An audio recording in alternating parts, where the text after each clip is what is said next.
Penetapan tersangka kepada advokat yang sempat membela hak-hak dari almarhum Brigadir Yosua Huta Barat. Dalam hal ini advokat Komarudin Simanjuntak sontak mendapatkan dukungan dari banyak sekali advokat di Indonesia.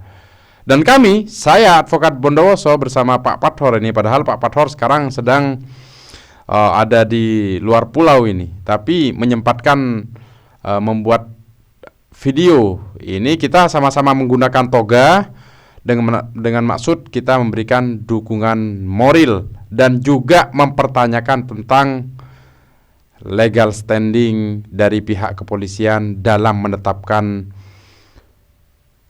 advokat Komarudin Simanjuntak ini sebagai tersangka. Kita akan bahas bersama rekan kita Bapak Pathor. Assalamualaikum warahmatullahi wabarakatuh, Pak Pathor.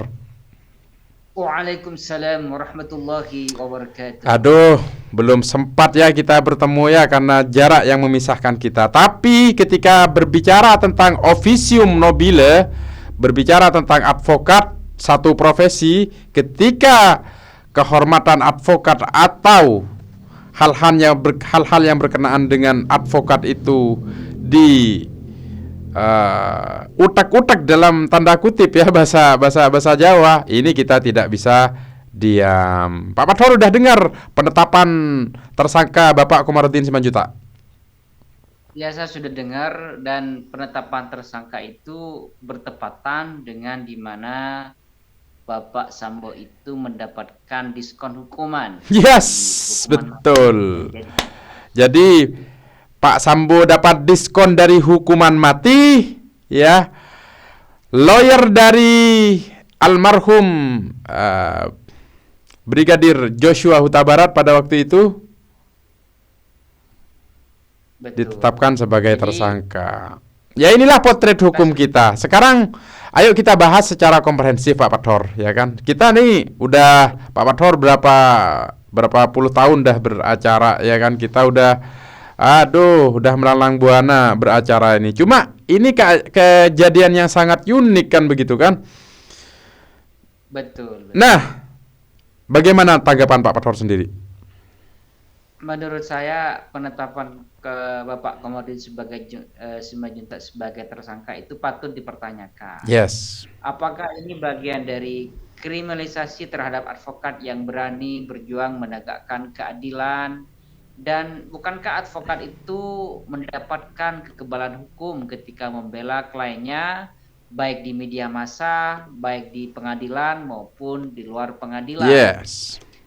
Nah, di dalam putusan Mahkamah Konstitusi ditetapkan bahwa advokat itu adalah profesi yang mulia. Dia berhak dan dia tidak bisa dituntut ketika membela kliennya, baik di dalam pengadilan maupun di luar pengadilan. Pengadilan bisa diartikan dia menyampaikan argumen, menyampaikan opini, dan sebagainya. Itu bagian dari pembelaan seorang advokat. Seperti itu. Jadi penetapan ke Bapak Komarudin sebagai tersangka ini ada apa? Apakah kita sebagai advokat yang pemberani, yang berani membongkar kasus besar ini harus dikriminalisasi, atau dicari kesalahannya, dicari celahnya untuk dijerat? Apakah ini juga bagian dari balas dendam? Iya, betul. Nah, kalau menurut saya pribadi, iya kan, iya. Saya sepakat dengan panjenengan. Menurut saya pribadi, kita acuannya kan Undang-Undang 18, ya kan, tentang advokat 2003 itu. Nah, jelas di pasal 16, ya kan, itu hak imunitas melekat pada advokat. Advokat tidak dapat dituntut baik secara perdata maupun pidana dalam menjalankan tugas dengan iktikat baik. Nah, kembali ke konteks Komarudin Simanjuntak ini, ya kan? Kembali ke konteks Komarudin Simanjuntak ini, Bapak ini, advokat ini, rekan kita ini, kan dengan itikat baik sedang membela kliennya, data-data dari kliennya, yang artinya dia bertindak untuk dan atas nama kliennya sebagai representasi dari kliennya, dia menjadi representatif, kan begitu? Betul. Nah, kalau kita berbicara atas nama klien kita dengan data dari klien kita, ya kan, berdasarkan surat kuasa khusus, ya kan? Di situ kita memiliki legal standing untuk dan atas nama klien kita. Kalau itu dipidana, wah, ini menurut saya, ya kan? Ini perbuatan melawan hukum karena jelas hierarkinya kan. Di sini kita punya undang-undang, bukan lagi turunan-turunan dari undang-undang, tapi Undang-Undang 18 2003 yang secara yuridis mengatur hak imunitas advokat. Nah, dalam konteks ini bagaimana menurut Pak Pathor tentang hak imunitas? Karena ini sudah ditetapkan tersangka loh, kan begitu? Betul. Jadi advokat itu mendapatkan hak imunitas dalam menjalankan profesinya, dan advokat itu tidak bisa diidentikan dengan kliennya. Jadi dalam hal ini hal yang naif sekali, dan ini merupakan suatu musibah bagi penegakan hukum di Indonesia. Yes, sepakat saya. Musibah, betul, betul. Ada orang yang pemberani yang membongkar kasus besar, tiba-tiba dijadikan tersangka, dicari kesalahannya, dicari kelemahannya. Ini merupakan suatu musibah bahwa hukum di Indonesia itu tidak baik-baik saja. Jadi kita sebagai penegak hukum harus sangat lebih hati-hati ketika kita berhadapan dengan kekuatan atau dengan orang-orang yang punya kekuasaan. Maka bisa jadi juga kita dicari-cari kesalahannya. Itu yang terjadi saat ini di Indonesia, seperti itu. Kita tidak memungkiri itu. Yes, Makanya betul. kriminalisasi terhadap para penegak hukum yang kritis, yang tegas, yang itu punya itikat baik untuk memperbaiki keadaan bangsa dan negara kita, tiba-tiba mendapatkan perlakuan seperti itu. Itu kan menghambat terhadap penegakan hukum itu. Betul. Yang mana hukum itu harus ditegakkan secara terang benderang, tanpa adanya rekayasa dan juga adanya pembenaran-pembenaran dari sebuah rekayasa yang dilakukan oleh para oknum tertentu. Iya, betul. Nah, saya sepakat saya. Dengan Bapak Kamarudin Simanjuntak ini mempunyai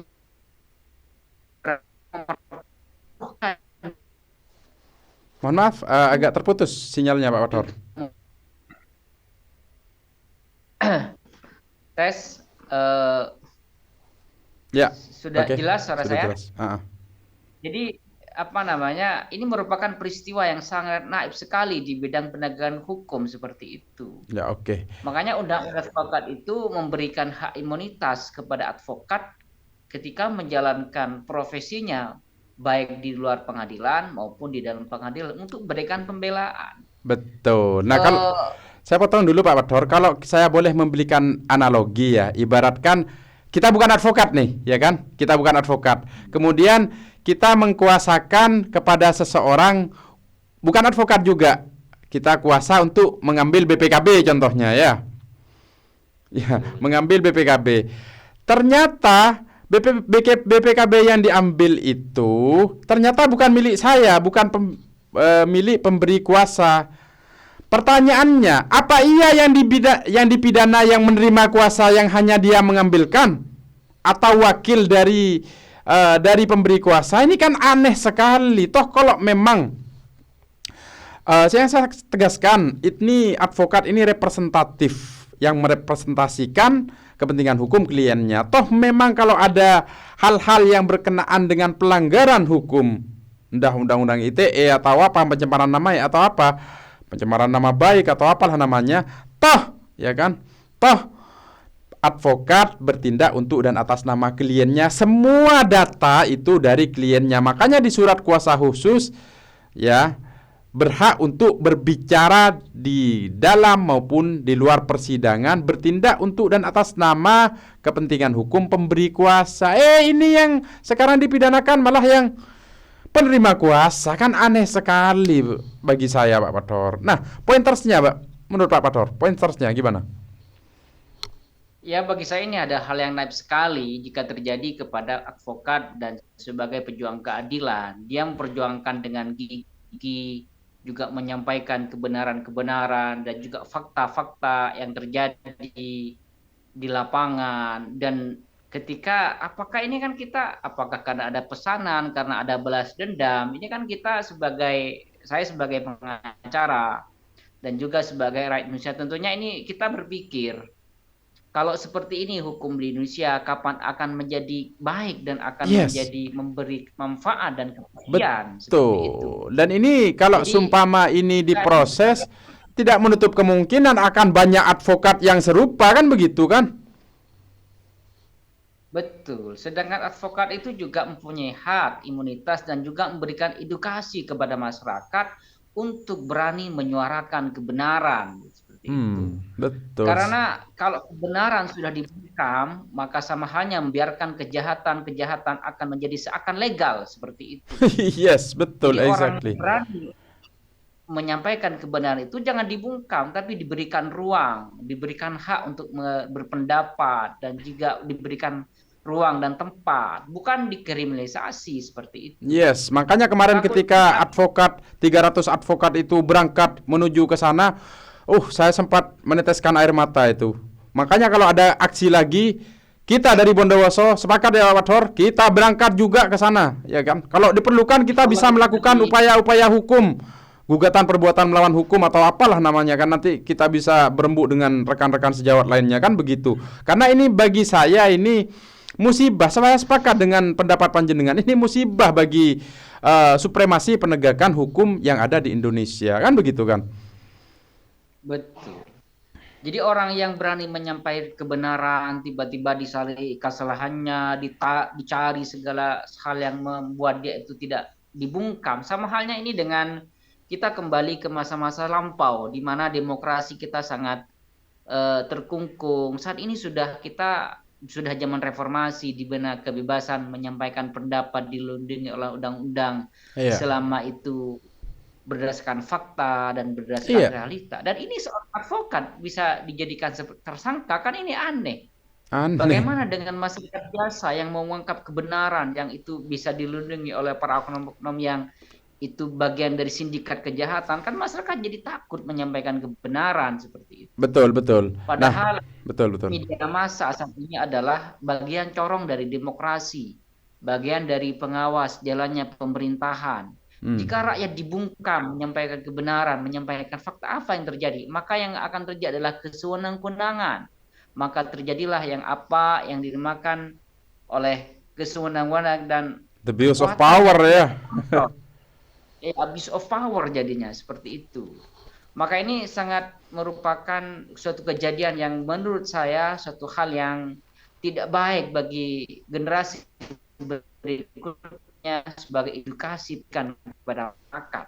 Betul, Itu. betul, betul. Nah, kalau dari saya sendiri Pak Thor, saya membedah lebih kepada membedah pasal 16 itu. Jadi frase kalimat per kalimat, kata per kata saya bedahkan. Pasal 16 Undang-Undang Advokat itu begini bunyinya. Advokat tidak dapat dipidana, ya kan? Advokat tidak dapat dituntut baik secara perdata, ya kan? Maupun pidana dalam menjalankan tugas. Ingat, di situ ada dalam menjalankan tugas. Nah, menjalankan tugas ini melekat di situ surat kuasa, di mana di situ menjadi legal standing pemberian kuasa dari pemberi kuasa kepada advokatnya, dalam hal ini representatifnya, kan begitu kan? Nah, tidak bisa dipidana perdata maupun pidana dalam menjalankan tugas profesinya dengan iktikat baik. Klausul setelahnya dengan iktikat baik. Iktikat baiknya jelas saya melihat Pak Komarudin ini membela kliennya. Dan lagi ditambahi lagi klausul untuk kepentingan pembelaan klien dalam pengadilan, kan begitu kan? Nah, itu menurut saya. Jadi ini merupakan peristiwa yang menurut saya sangat aneh. Lebih aneh daripada meletusnya Gunung Merapi atau film misteri Mak Lampir zaman dulu itu, kan begitu kan. Betul. Ini jadi peristiwa yang tidak baik bagi pembelajar hukum ke depannya seperti itu. Betul, sepakat sekali. Dan Jadi kita akan tetap mendukung Pak Komarudin Simanjuntak, saya sendiri, Pak Pathor, dan semua rekan-rekan yang yang tergabung selama kita menggunakan toga, ya kan? Selama kita disumpah di pengadilan tinggi, kita menjadi rekan sejawat, di mana kita disakiti satu, maka kita akan sakit semua. Dan kita berpedoman pada pedoman Fiat Justitia Ruat Kalum, tegakkan kebenaran sekalipun langit akan runtuh. Itu yang kita miliki. Kan begitu Pak Pathor? Closing statement dari Pak Pathor. Tetap suarakan kebenaran apapun resikonya, dan tetaplah berpegang kepada Undang-Undang Dasar dan hukum itu sendiri. Jadikanlah hukum itu sebagai panglima. Jadi jangan takut walaupun ada intimidasi dari siapapun, dari oknum manapun yang menghalang-halangi demi tegakkannya hukum itu sendiri. Baik. Karena hukum adalah bagian dari jiwa kita, dan pengacara adalah bagian dari corong penegakan hukum itu sendiri. Jadi seorang pengacara harus berani dan juga berani mengambil risiko, dan juga tidak boleh mundur untuk memperjuangkan hak-hak kebenaran itu sendiri. Demi hak dan juga demi memperjuangkan keadilan, kemanfaatan, dan juga kepastian hukum itu sendiri. Yes. Dari saya mengajak dan mengetuk hati advokat seluruh Indonesia untuk kita saling mendoakan satu sama lain, saling mensupport satu sama lain. Kita penegak hukum sesuai dengan Undang-Undang 18 2003 tentang advokat, kita penegak hukum, di mana kalau satu sakit, kita tersakiti semua. Dan kita harus menjunjung asas Fiat Justitia Ruat Kalum itu tadi.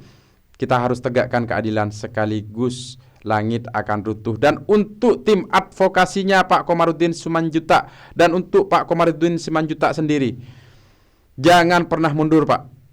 Jangan pernah mundur, karena rekan sejawat di Indonesia, terutama kami secara khusus kami akan mendoakan langkah-langkah Bapak dan rekan-rekan yang mendukung langkah Bapak, dan 300 advokat yang mendukung Bapak di sana, dan tim advokasinya semuanya. Kita akan mendukung Bapak melalui doa, dan jika kita akan mengadakan aksi, kita juga akan turun untuk menyuarakan pendapat-pendapat dan juga memberikan dukungan kepada Bapak. Dari Pak Pathor sendiri kepada tim advokasi dan pendukungnya Pak Komarudin yang kemarin sempat datang ke kantor kepolisian itu. Tetap semangat, saya kepada Pak Komarudin dan juga timnya, tetap semangat, karena kita adalah penegak hukum dan juga sejajar dengan kepolisian, kejaksaan, dan juga kehakiman. Oleh karena itu, tetap suarakan kebenaran, jangan pernah takut menghadapi rintangan apapun. Tetap bersuara yang lantang, dan juga demi kemajuan dan demi kemajuan Indonesia dan juga tegaknya hukum di Indonesia, dan menjadikan hukum sebagai panglima. Tetap maju dan semangat, dan jangan pernah gentar sedikit pun. Tetap perjuangkan kebenaran, apa yang dikatakan oleh sebuah makalah, hukum tetap ditegakkan walaupun langit akan runtuh. Jadi ini belum kiamat, soalnya masih banyak pejuang-pejuang kita yang betul-betul konsisten memperjuangkan hukum itu sendiri. Tetaplah jujur, dan juga tetaplah berpihak kepada yang berhak dan yang benar, dan katakan yang hak itu hak, yang batil itu batil. Tetap semangat kepada para pejuang hukum Indonesia, dan jangan pernah takut menghadapi situasi apapun. Sekian dari saya, Faktor Advokat. Saya Nurul Jamal Habaib kepada Pak Komarudin. Kita rekan sejawat, dan kita akan tetap bersama panjenengan semua. Wassalamualaikum warahmatullahi wabarakatuh. هل لك سر عند الله بينك أنت وبين الله